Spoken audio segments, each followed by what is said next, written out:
నేను మియాపూర్లో ఉన్నప్పుడే మాకు కోదాడ వెళ్ళే వర్క్ ఉండే అనమాట. ఎంఆర్ఓ ఆఫీస్లో ఇంకా ఆర్డీఓ ఆఫీస్లో. సో అందుకే మా తమ్ముడు నేను ఇంకా మా మమ్మీ దీన అందరం కలిసి ఆ రోజైతే వెళ్ళినాము. మార్నింగ్ 6 స్టార్ట్ అయ్యాము. ఎంత చల్లగా ఉండానో. ఇది వచ్చేసి కోదాడలో తీస్తున్నాను అనమాట. సో కోదాడ వెళ్ళి ఇంకా వర్క్ అంతా ఫినిష్ చేసుకొని మళ్ళీ ఈవినింగ్ 7:30కి అట్లా స్టార్ట్ అయితే ఇంటికి వచ్చేలోపులో ఈజీగా 12 అట్లా అయింది మాకైతే. ఇది కోదాడలో రామాలయము. చాలా బాగుంటుంది ఆ టెంపుల్. చిన్నప్పటి నుంచి ఇక్కడ పెరిగినాం కాబట్టి సో చాలా మెమరీస్ ఉంటాయి మాకు గోదావరిలో కూడా.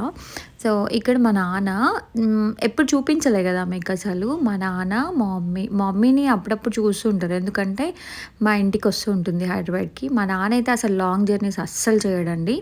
ఏమైనా మా అమ్మమ్మ వాళ్ళ ఇల్లు, మా పెద్దమ్మ, మా పిన్ని వాళ్ళ ఇల్లు నియర్ బై ప్లేసెస్కే వెళ్తుంటాడు కానీ లాంగ్ జర్నీస్ అస్సలు చేయడు.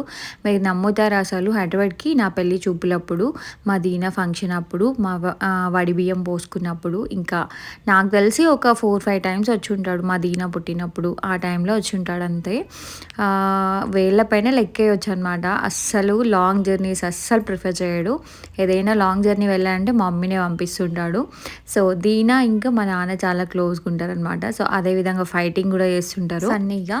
సో ఇంకా తర్వాత ఆఫ్టర్నూన్ టైంలో కొంచెం వర్క్ ఉండే ఇంటి దగ్గర, ఇంకా అలాగే లంచ్ కూడా చేసుకొని వద్దామని చెప్పేసి ఇంటికి వచ్చేసి ఇంకా మేము లంచ్ ప్రిపేర్ చేసుకొని తినేసి మళ్ళీ ఒక 5 అట్లా వెళ్ళామన్నమాట. 5 వెళ్ళిన తర్వాత ఇంకా అక్కడ వర్క్ అంతా ఫినిష్ అయిపోయిన తర్వాత మళ్ళీ 7:30కి అట్లా స్టార్ట్ అయితే మేము హైదరాబాద్కి వచ్చేటప్పుడు నైట్ 12 టైం అయింది.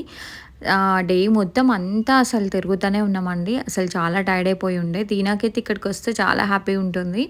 సో తినేమో మా పక్కింట్లో మా అన్న వాళ్ళ మనమరాలన్నమాట.